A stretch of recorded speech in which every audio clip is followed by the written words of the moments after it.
Hello, everyone, and welcome to Bet the Edge. Thanks for watching on our NBC Sports YouTube channel. As always, your favorite Thursday cappers are in the building. It's V-Money Sports and the Whale Capper. We got 4 college bowl games to handicap today. We're also talking 2 NFL games, Steelers, Seahawks, and Jets and Browns.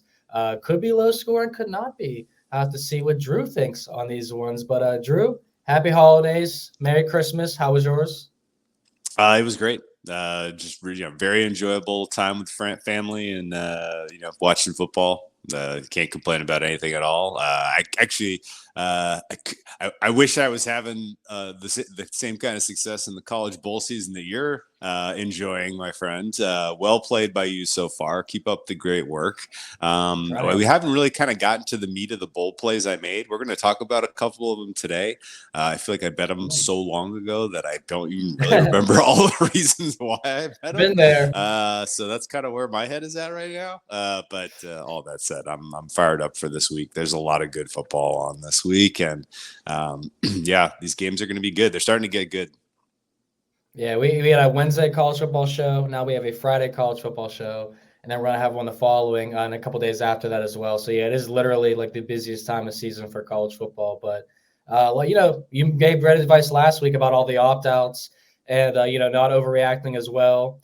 Try and bind the some line movement, and I found success so far. 10-3 in bowl season. Nice And work, I got 2 plays here, Drew. So let's see if we both can get some winners for the people watching. And we hope everyone else watching and listening had a very Merry Christmas. Hope Santa brought you everything that you wanted, including winners, because that's probably why you're here. So let's talk about the Pinstripe Bowl, Drew. Rutgers versus Miami. Fun fact, Miami was the favorite. Not anymore. Rutgers -2, over under sit at 41.5. And judging by my evil villain laugh, you know what side I'm on. I grabbed the Scarlet Knights +1.5 in the money line. I feel good about this bet, Drew. Yes, the plus money for me on Rutgers as well. This is one of the ones that qualifies as don't remember why I bet it. I will tell you that definitely Miami's coaching staff has been spending more time on the recruiting trail than preparing for this game. The opt-outs that they've had so far are all meaningful, important pieces, and Rutgers is a good, borderline great defense.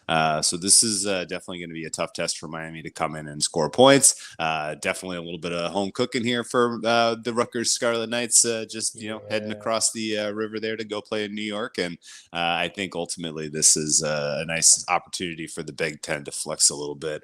And honestly, this is about as uninspiring landing spot as Miami could have asked for. I don't think they were expecting to be in the Pinstripe Bowl this year. So good luck getting those kids motivated.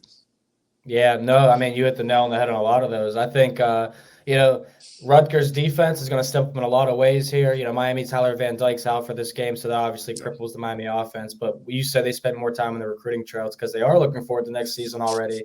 They didn't want to be here. And we've seen teams that should be in New Year's Eve 6 bowls that are playing earlier that haven't performed so far. And I think Miami is going to qualify as one of those. And Rutgers, you look at who they lost to, Drew.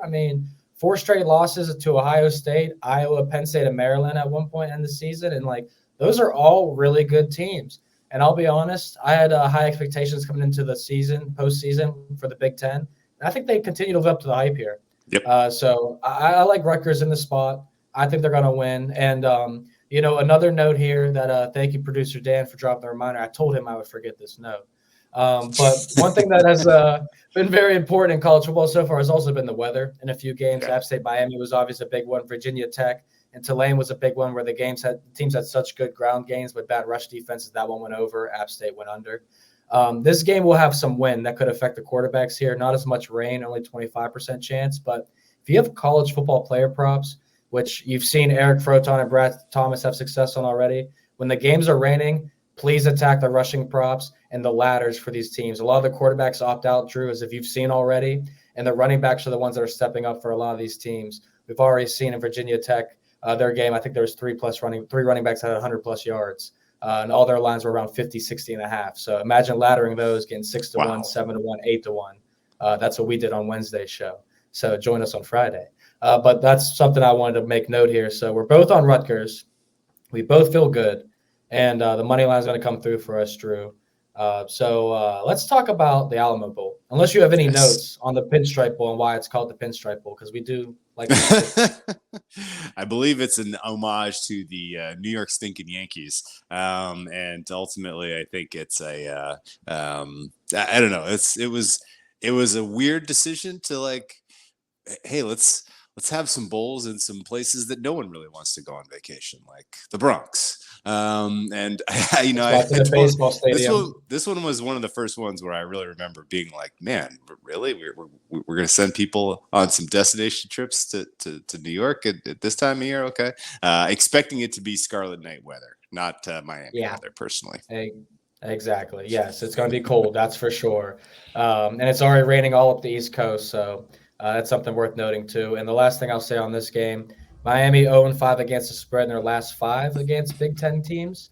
Rutgers 10-1 to the under in their last 5 against ACC teams.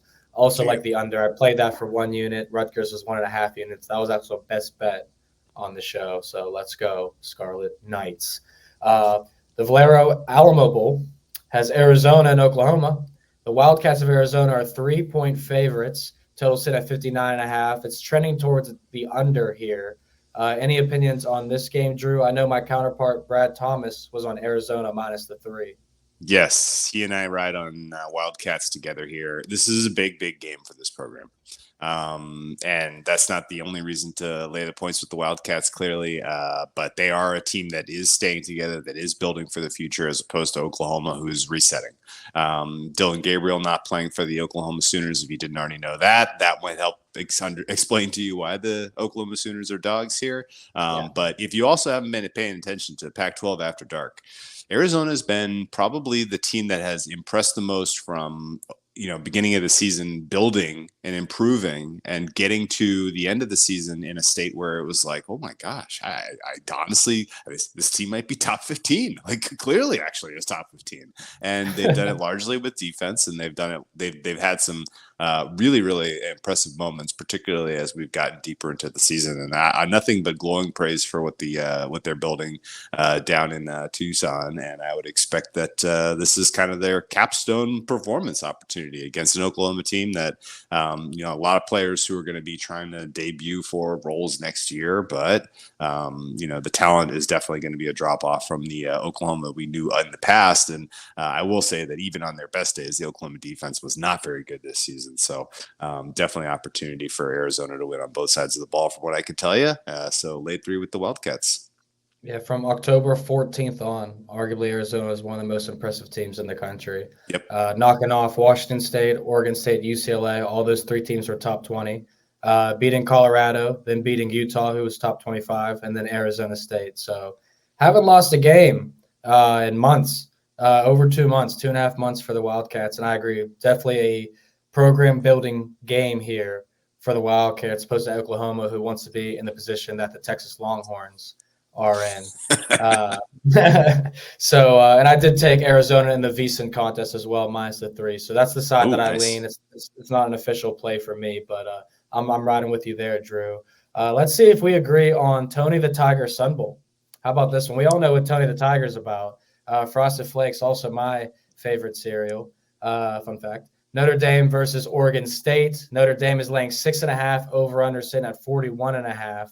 I didn't have any official bets in this game, but the VSiN contest took Notre Dame. All my polls, I took Notre Dame, and I'm not confident. Very low confidence here for me, but both quarterbacks out, a lot of moving parts, a lot of portal. I feel like Marcus Freeman, we know he takes bowl season seriously. He's competed in the bowl games he's coached in. His first game ever coaching was interning for a bowl game, and I think he wants to get this victory. I know that he's going to be motivated to go out there. So I question if Oregon State can match that, Drew. What's your opinion? So this game is not being played in Corvallis. It's being played in Alamo. And San Antonio, where of course the location of the Alamo, which we never forget. But and then for those reasons, I don't think I can really get involved with the Oregon State Beavers here. They kind of had the midseason darling tap for me among the Pac-12 teams. They were a team that looked like, oh my gosh, like, did you know these guys were going to be this good? I didn't. This is very cool. And then they had a little bit of a bubble pop against Washington, a game they could have, should have maybe won. And in that loss, it was kind of like, well, there goes the season. They didn't necessarily, I don't know, we can argue about what you thought of their final performance of the year. And then ultimately, I think this is probably a little bit of cool that we get to play Notre Dame, but really we're in the Tony the Tiger Sun Bowl, and Tony the Tiger and Frosted Flakes, cultural icons. I won't argue with that.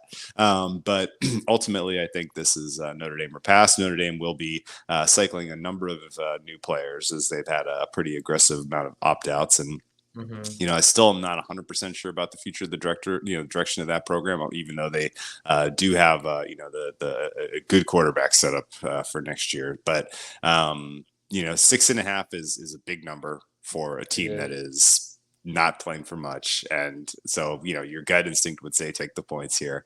But I get where your head's at too, and that Notre Dame realistically has to get to probably 28 points here to cover 6.5. And that's actually probably giving Oregon State more credit than they deserve. I don't know if Oregon State's getting out of the 20s here. This total of 41.5 is very, very, very low. So it's basically telling you that the market thinks the Notre Dame defense is just going to smother the Beavers, and maybe that's how this goes. But I think if I could only make one bet on this game, I would take over 41.5, because weather I do not expect to be a factor, and I do think there will be a little bit of exhibition spirit to this one. Interesting. Yeah, I don't know what to make on the total of this game. I don't know what to expect from the quarterback position and how aggressive these two teams will, because you made the points on Oregon State obviously not being as motivated because they thought they should be in a bigger bowl game. I mean, Notre Dame, once they lost to Ohio State, it was kind of the season's over now for them. Yeah. So, and they had higher hopes than that too, bringing in Sam Hartman for millions of dollars. So he's not there anymore.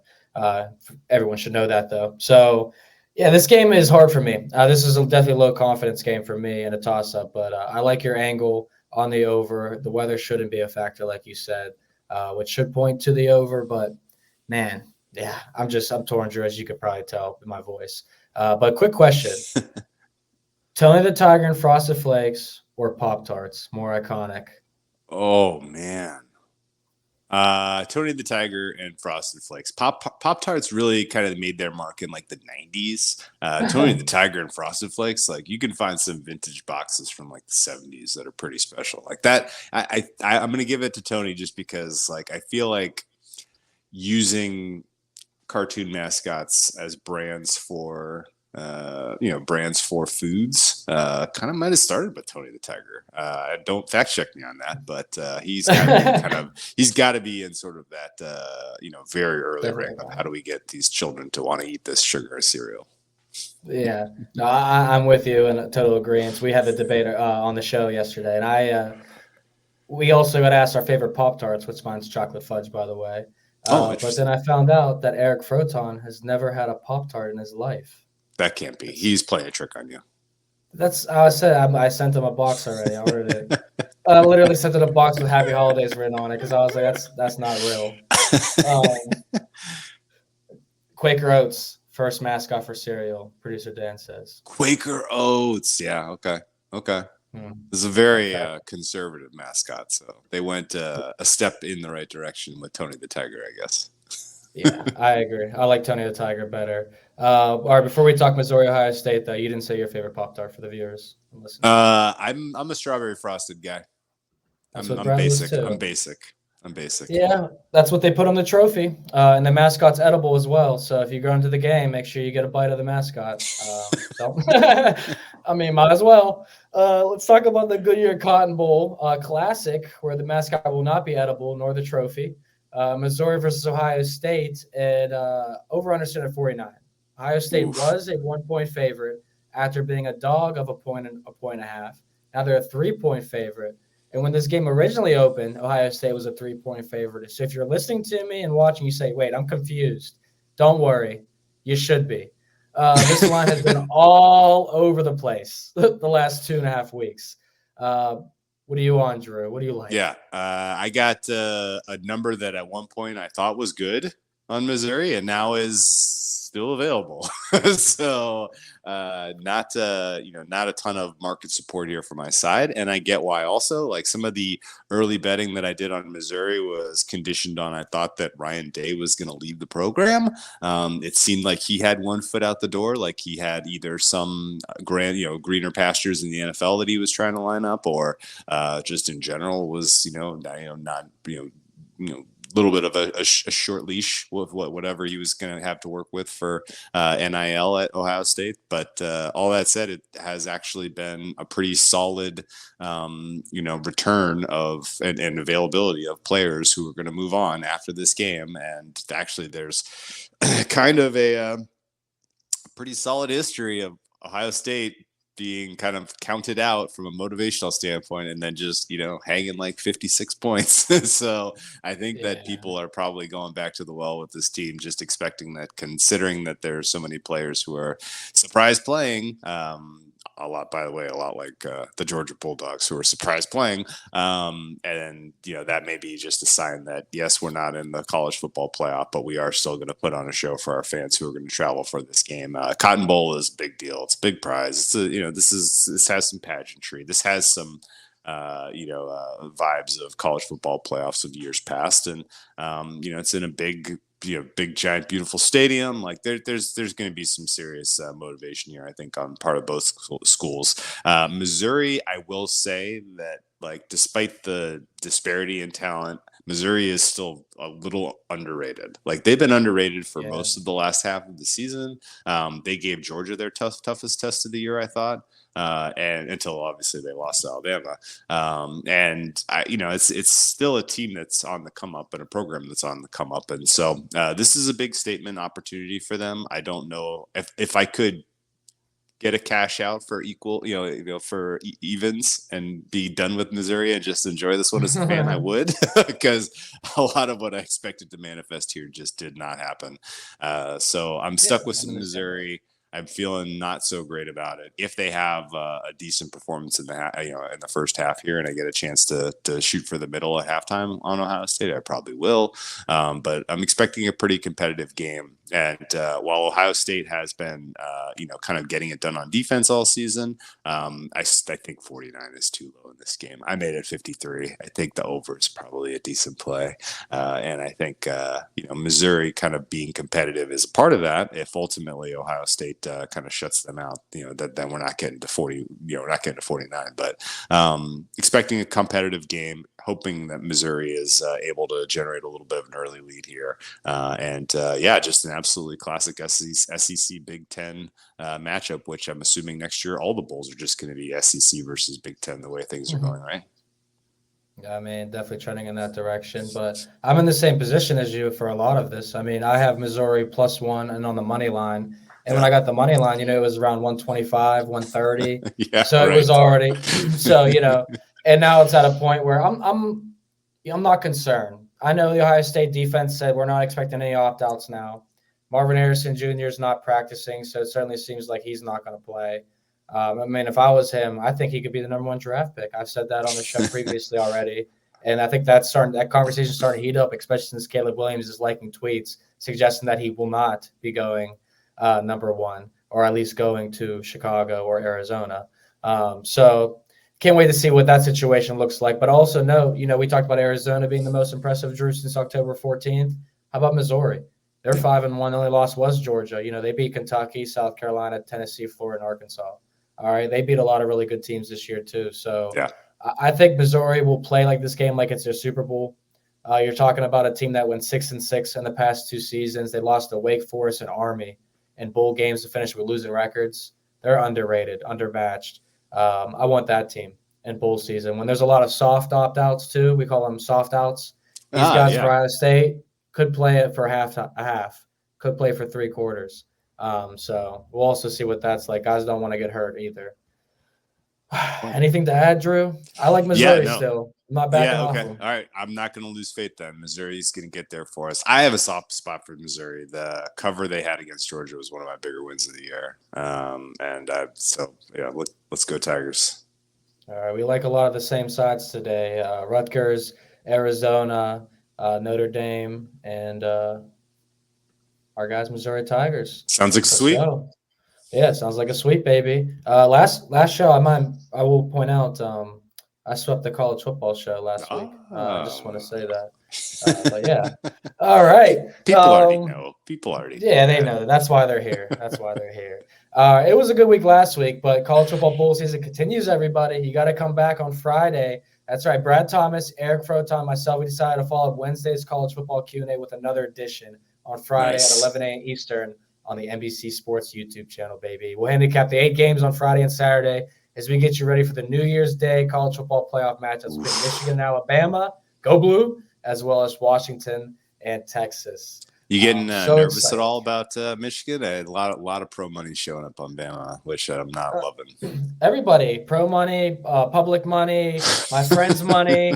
I told my friends, all right, I said, you guys go ahead, take Alabama and be in the same room as me. You guys are going to be so mad when I'm wearing this blue Michigan sweatshirt that just says bet in yellow letters. Remember when they were tweeting out bet earlier in the season?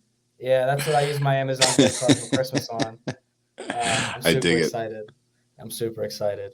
Okay. Yeah, it's going to be a great show on Friday lined up, and then also just a great bowl season in general. I've had so much fun. So let's continue to do that, but at another time, Drew, because let's transition to NFL, where I'm going to need your expertise because I've been selected in college football. I went 1-4 in my last 5 NFL picks. That's disappointing because I've hit 62% on the year. So I want to maintain that. And this next game is Steelers-Seahawks. You know I'm a Steelers fan.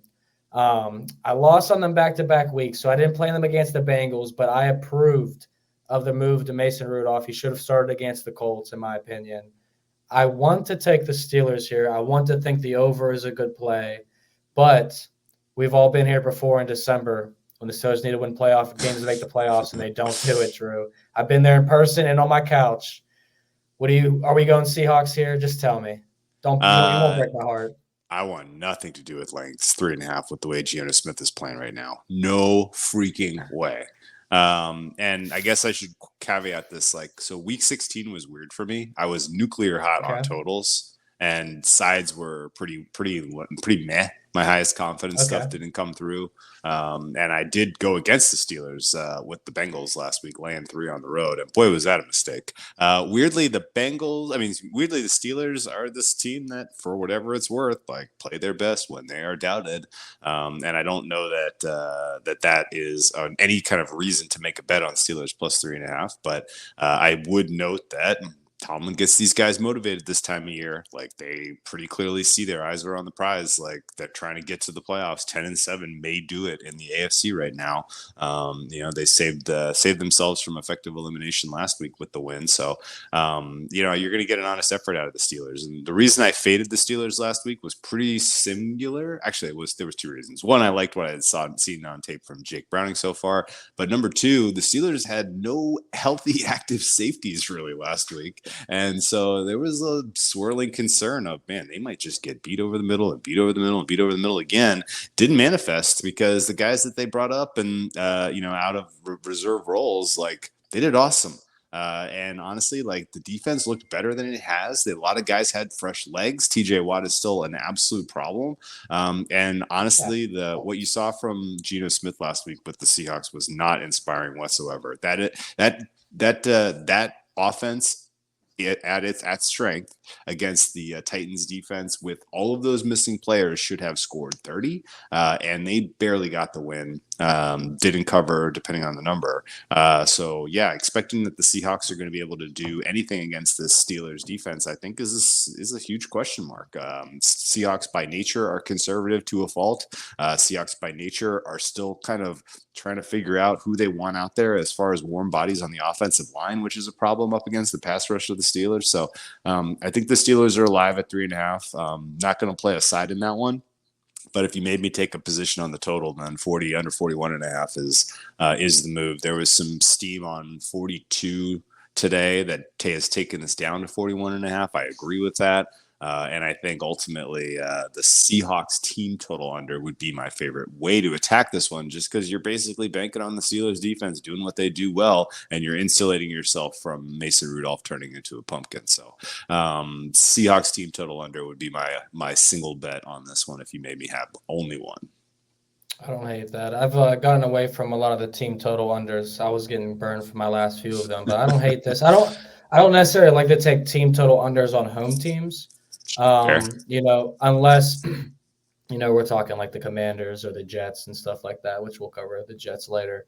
But yeah, I think Pittsburgh's 9-4 of the under. In the last 13, it's been under factory all season. A lot of that has been the production of Kenny Pickett. And while I said earlier I agree with the quarterback change in Pittsburgh, I don't necessarily think that Rudolph's going to throw up 290 and 2 touchdowns every week. Like he's going to come back down to earth, and that could come on the West Coast. There was 200 yards, 200 yak in that game. Like how many Pickens had so much on the ground. I mean, he had like 80 yak himself on the one play or something. Right. So. Right. So that's not repeatable. Yeah, not sure. But I see why you trust the Steelers defense, and I'd align with you on that side. And we're going to talk Jets and Browns, another game that could be pretty low scoring. I'd love to hear your opinion on. Before that, this Sunday night, postseason position is on the line, ladies and gentlemen. Another chapter of an NFC North rivalry will be written. Watch as Jordan Love and the Packers travel to Minnesota for a battle with Justin Jefferson and the Vikings. Coverage starts at 7 p.m. Eastern, only on NBC and Peacock. That's going to be a great game. Do you have an opinion on that game, Drew, real quick? A side you lean at all? I played some Packers before they suspended Jair Alexander for sneaking his way onto the captain's team for the coin toss. Bizarre story. Absolutely weird. Wow. I'm sticking with the Packers just because the injuries to the Vikings and the quarterback play from Mullins has been brutal. So, I think Jordan Love is the player to back in that one, and took them on the money line. So we'll see if Joe Barry's defense comes to play. I'm a little nervous about them. Still alive in my survivor pool, and I was pulling for the Vikings so hard. Okay. So when Mullins threw that pick, I just dropped my hands in my head. I'm like, come on, that's like interception number 4 or something. But I'll need your opinion after we talk Jets and Browns on the survivor pool. Okay. But we got the Browns laying 7.5 points, over under 34.5. Another one of the lowest totals in the NFL this season. So you already know that's the direction that I'm looking at. The Jets did burn me last week. I had the under in their game. Commanders and Jets just turned the ball over too many times for an under to cash in that game. But I do see a situation here where there's a lot of weather, Drew. We're looking at rain all throughout the day. And whatever the Jets do at quarterback, I don't really trust it either way. And Joe Flacco, I mean, how long is this going to go on for, right? How long you got? Great, man. This is an interesting one. My operating assumption is this is Zach Wilson versus Joe Flacco. My operating assumption is that Amari Cooper is going to try to play through the injury, but he may not have anywhere close to the effectiveness we saw last week because he draws Sauce Gardner and company and an elite pass defense. Zach Wilson, it's going to be tough for me to see how he comes out of concussion protocol behind this offensive line against those monsters and has anywhere close to a competent football game. The Browns defensive line is going to be a one-way traffic on this one with the home cooking that they have and the Jets offensive line situation. So this looks like absolute trouble every which way for the Jets scoring. I think the Browns can pitch a shutout. I'm fine taking it under 34.5. I don't really love laying 7.5, not knowing about the health and availability of Amari Cooper because he is a super duper important part of that passing offense. Obviously, David Njoku is super important as well, at least in terms of where Joe Flacco wants to attack on the field. And if it's raining, this might be a relatively run-heavy approach anyway. And for what it's worth, the Browns continue to have offensive line injuries, and it does not matter. Their offensive line coaches are getting the next guy up and coached up as quickly as I can ever remember, and it is extremely impressive. So even though you're going up against a tough Jets defense here, I think the Browns are going to be able to find enough success to get the win. Covering 7.5 is a different story. Can't lay the hook. There was some pretty noteworthy action that pushed this from 7 to 7.5, and I agree with it. But for me, under 34.5 is the only way to get involved. Nice. Well, I'm glad we're in agreement there because the Browns defense has played pretty well, in my opinion, since Flacco's taken over the last 3 games. They played well, and they played teams. They played the Rams. Rams are playing their best offensive football this season, right? They lose to the Rams. That's fine. They play the Jaguars when Lawrence comes back on the sprained ankle, probably gets injected in the ankle, has a great game.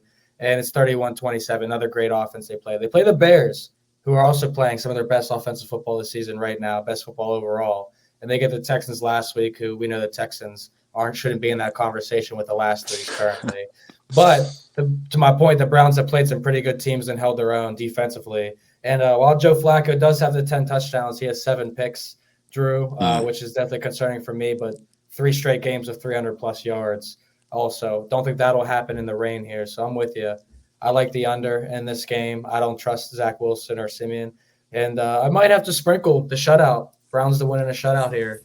Yeah. I'm sweating Browns lowest. I'm sweating Jets lowest points scored on the season. They're like 19 ahead of the Patriots right now. It's so close. My God. and the Patriots are trying. The Patriots are trying, and I was watching that Jets Commanders game just like you, like hoping for no points, and the Commanders were like, "Here's 7 more. Here's 7 more. Here's Literally. 7 more." I was like, "Are you joking? Like, stop, make it stop." And then Jacoby Brissett comes in, and if they had just avoided a couple of those mistakes in the first quarter, the Commanders probably win. So what are we gonna do, man? What are we gonna do, Drew? Well, hopefully your against the spread competition went better than that game did. Are you still hanging in there? Have a good week. Yeah. I got 2 entries in the top 100, and I got 1 in the top 5 for fourth quarter, and I got 1 in the bottom 5 for the fourth quarter. So if I'm gonna knock on wood, I gotta get my karma right. I gotta have a good big week this week, and I think we're gonna take home some cashola. So. Oh, my God. What a great New Year's that could be.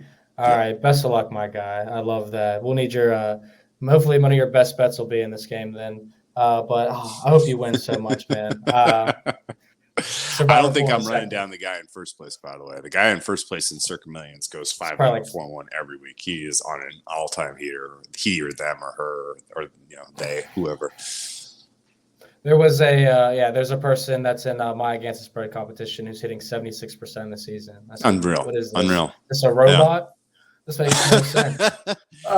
So just people are like that. Hey, when it's your year, it's your year. When you're hot, you're hot. And we find ways. So all right. As a reminder, before we get to best bets, there's another way to celebrate this holiday season, Drew. You could be a part of the Premier League festive fixtures. We're in the midst of 29 matches over 13 days on NBC, USA, and Peacock. Strap up 2023 by checking out all the thrilling moments across the pond, from creative set pieces to scorching shots and amazing save. It's the gift that keeps on giving. And if you noticed, I'm wearing a Juventus hat today. Brad Thomas got me this for Christmas. Thank you, Brad. You're the best. And he has some pretty good bets as well for soccer. So head over to his Twitter page, Mr. Brad Thomas, for those. Favorite bets on the show today, Drew. What do you like? We'll stick with the Wildcats as number 1 for me. I know it's land 3. I know that that people may not understand the way that we do, that when you build into the close the way that the Wildcats did, that carries through usually in spades when you get to the bowl season. So Arizona, please put an exclamation point on your season and get our 3.5 or get our 3s home. Love that. Yeah, my favorite bet is going to be Rutgers. Love the money line. Obviously, they were 4-point dogs at one point. They sprung to 2.5-point favorites now. Everything sets up well for the Scarlet Knights and their program to be in attendance there and shut down Miami, who's had a miserable end to their season. They did not expect to be where they're going to be today. So, Drew, last question for you. Yeah.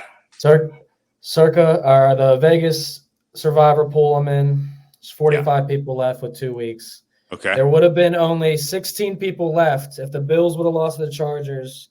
Oh. I was borderline punching air. That's how the Bills come back. No, I was punching the air. I was so mad. So here's the pick I have locked in right now. Okay. Jaguars to beat the Panthers. That is I have them to break their streak, get a dub, but I'm scared. So I can also take the Bills to beat the Patriots, 12-point favorites, or I could take the Broncos to beat the Chargers. But I don't trust Josh Allen or Russell Wilson potentially win me $8,000. Well, Russell Wilson, I'm not sure if you heard, but Broncos country, let's ride the pine. It is Jared Stidham time. It's Denver. Jared Stidham. I'm absolutely not taking the Broncos then. Absolutely not taking them. Didn't know that. The answer is the Bills. The Patriots winning 2 against Buffalo this year. I mean, the way the Patriots beat Bills the first time around was so smoke and mirrors. And now that the Bills defense is playing a lot better. So I don't think the Patriots are getting them this time. And I got to tell you, man, love the Panthers this week. Took +7. Took the money line. I think this is one injury too many for Trevor Lawrence right now. He had a separated shoulder, bruised shoulder, some sprained shoulder, sprained throwing shoulder in that loss to the Bucs last week, and concussions, knee, ankle, like he is beat up every which way. So can't go up against the great Ejiro Evro's coordinated defense with those type of injuries and expect to get an easy win. So that one's going to be a sweat if you go Jaguars. Hey, their backs are against the wall. They need it, but I got some skin in the game on Panthers this week. Yeah, I mean, the Panthers have been playing their best football this season. It's not like they're offensively inclined in any way. They're still struggling so much on offense, but they're just finding a way to stay in games or potentially win the game. So, I don't trust the Jags. I said it last week when we were on the show together. Like, the Jaguars, for me, we played the over in Jags Bucks. That cash, I should have given that on an official pick on X and NBC. I was watching that game, and I was like, oh, man, we had the right look here. That should have cooked. Yeah, that should have flown. Yeah, should have flown over. So, but the Bills, they've won 3 straight against the Chiefs, Cowboys, and Chargers. I'd imagine they beat the Patriots. And this is for everyone listening and watching. Drew just reminded me about how you're supposed to learn from your lessons and your mistakes. Early in the season, I would have went 12-12 in whatever week the Jets and the Bills played last. But I got too cute and took the Jets in a contest and in my $5 bet, and I went 11-1. And the Bills destroyed the Jets. And I forgot how the Jets won week 1 of the season. So, thank you, beat a team twice. I'm going to take the Bills. They got some good karma going right now. Yeah. All right. Any lasting thoughts? We both did. No, that's great, man. Well done. We covered it all. All right. Well, thank you, everyone who watched live. We hope you have happy holidays, happy New Year. Stay safe. And for Drew Dinsick, thank you for all the hard work you put in. Drew, you too, my guy. Let's cash our bets. Don't forget to check out NBCsports.com, everybody, or head over to Amazon.com/NBC Sports for all the podcasts. We will see you later. Enjoy bowl season and enjoy those unders we gave you in the NFL. Yeah, happy New Year to you, Vaughn. And let's go blue. Let's go blue.